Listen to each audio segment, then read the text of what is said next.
Hey everybody, I'm Mike Thompson.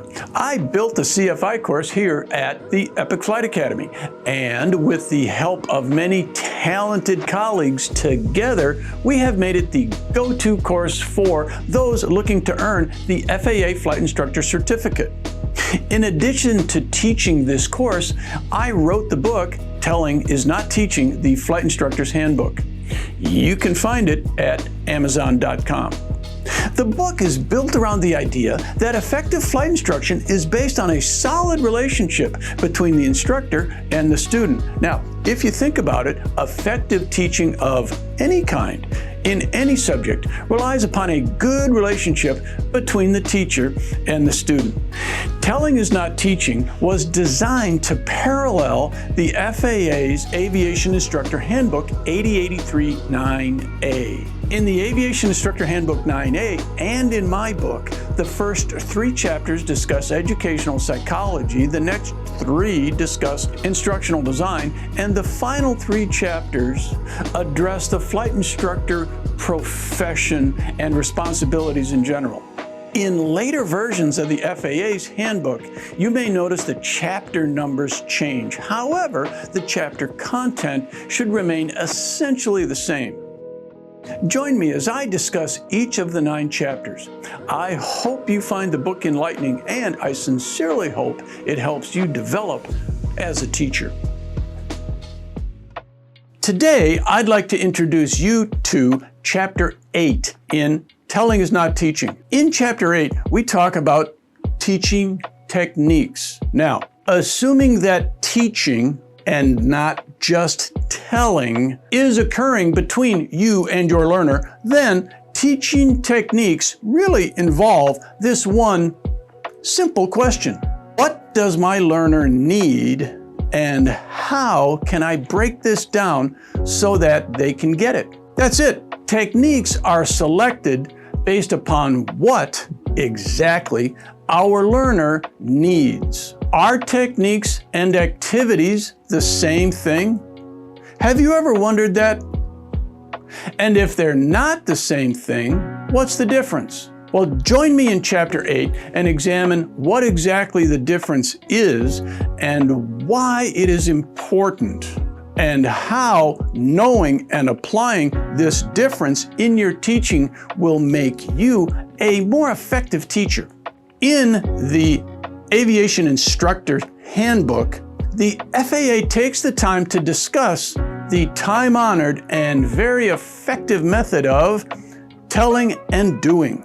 Now, this technique, though called telling and doing, is in reality an effective teaching technique.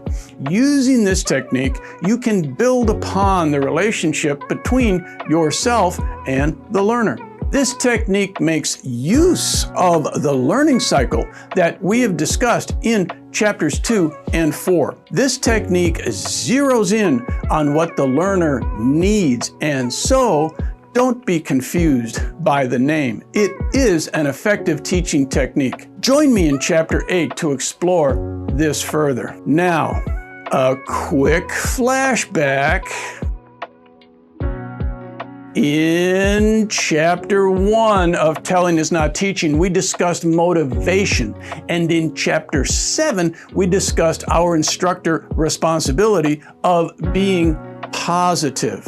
Join me in Chapter 8, where we incorporate and build upon both of these as we discuss what I call the keys to success. The keys are a technique to make any negative critique or negatively worded language, such as the common errors found in the CFI, PTS, and in Aircraft Flying Handbook, and communicate these in a much more positive way.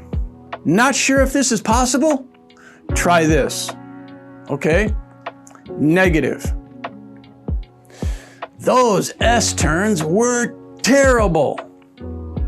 All right? Positive. Those S-turns were a good start, but they fell short of where they need to be for the following specific reasons. And here is where the CFI would explain those specifics in detail and how to correct them. In Chapter 8, we also discuss the use of pre- and post-flight briefings and how to conduct those effectively.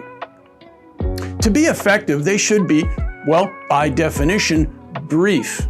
They need to be learner-focused and specific. In Chapter 8, I discussed the effective use of the pre- and post-brief.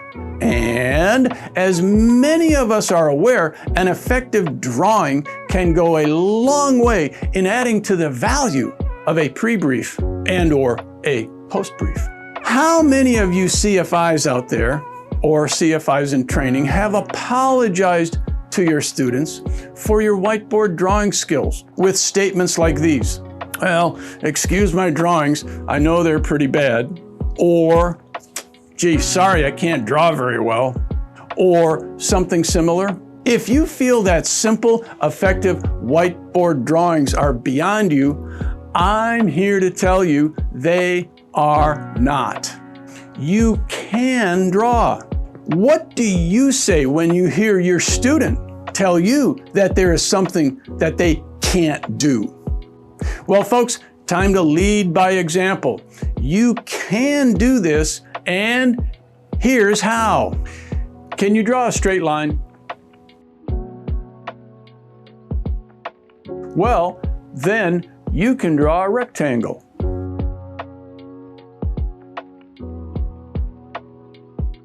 Not too hard so far. Can you draw a circle? Well, then you can draw a half circle. And if you can draw a half circle, you can draw a curved line. And now, for the funnest one of all, we're going to draw a squiggly line. Start big and get smaller as you go. There it is. Now, if you can do this, then you can draw these simple aircraft views to help your learner learn. Here is a view out the left seat window. Here's a view looking forward over the cowling. Now, notice how easy it is to draw in a turn. From the pilot's perspective, your student, there you have it, the aircraft in a turn. And this is the aircraft viewed from behind, out flying in the practice area. Now, notice how I've used simple straight lines spread out to lend some perspective. All of this using simple lines and shapes and 15 minutes of practice. Finally, for all of those CFIs out there who need a generic flight student to reference for examples both positive or negative so as not to embarrass an actual student, here is that generic student. Now, he happens to have red hair today.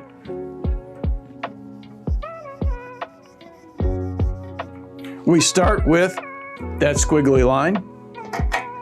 Then three sides of a rectangle.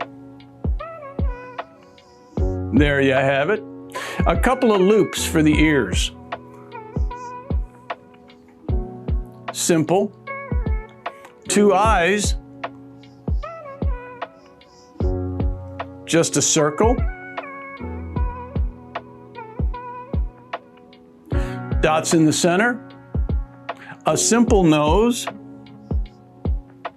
And a big smile because he's out flying with his flight instructor. And here we have our generic student. His first name is Ivy. His last name is Tryon. This is Ivy Tryon. Wouldn't it be great to have a skill set that lets you approach every lesson and every student mistake from the positive vantage point. This is the keys to success mentality you find in Chapter 8. You want to explore the telling and doing technique in more depth and see why it can be so effective? Would you like to be able to draw simple yet effective diagrams on the whiteboard that support your students' understanding? Join me in Chapter 8 of Telling is Not Teaching.